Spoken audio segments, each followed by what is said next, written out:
کامیاب لوگ اپنے فیصلوں سے دنیا بدل دیتے ہیں اور کمزور لوگ دنیا کے ڈر سے اپنے فیصلے بدل دیتے ہیں۔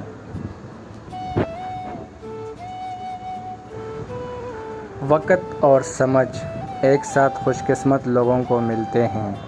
وقت پر اکثر سمجھ نہیں ہوتی اور سمجھ آنے تک وقت نہیں ملتا۔ اللہ کے فیصلے ہماری خواہشوں سے بہتر ہے۔ اگر کسی کی تکلیف دیکھ کر تمہیں تکلیف ہونے لگے تو سمجھ لینا تم اللہ کے بنائے ہوئے بہترین انسان ہو۔ وہ شخص کامیاب نہیں ہو پاتا جس میں ناکامی کا خوف کامیابی کی چاہت سے زیادہ ہو۔ ہے عجیب چیز یہ شرافت بھی، اس میں شر بھی ہے اور آفت بھی۔ کم کھانے میں صحت ہے، کم بولنے میں سمجھداری ہے اور کم سونا عبادت ہے۔ زندگی کی اصل خوبصورتی یہ نہیں کہ آپ کتنے خوش ہیں، بلکہ زندگی کی اصل خوبصورتی تو یہ ہے کہ دوسرے آپ سے کتنا خوش ہے۔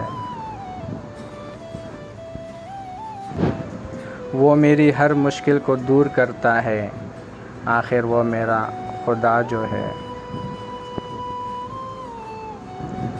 انسان سب کچھ بھول سکتا ہے سوائے ان لمحوں کے جب اسے اپنوں کی ضرورت تھی اور وہ دستیاب نہیں تھے۔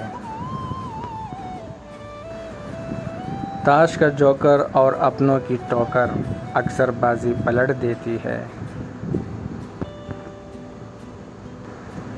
کسی کے اسکرین شاٹ کسی اور کو دکھانا ڈیجیٹل غیبت ہے۔ تمہیں کیا چیز دوزخ میں لے آئی؟ وہ کہیں گے ہم نماز نہیں پڑھتے تھے۔ زندگی ایک آئینہ ہے، اس سے بیزار ہو کر دیکھیں گے تو بیزار ہوتے جائیں گے، مسکراتے ہوئے دیکھیں گے تو مسکراتے چلے جائیں گے۔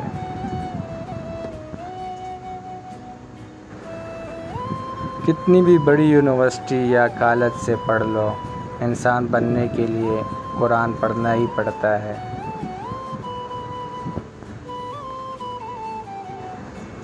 اگر راستہ خوبصورت ہو تو معلوم کرو کس منزل کو جاتا ہے، لیکن اگر منزل خوبصورت ہو تو راستے کی پرواہ مت کرو۔ لوگ ڈھونڈتے رہ گئے کامیابی کو، مؤذن ساری عمر کہتا رہا حی علی الفلاح۔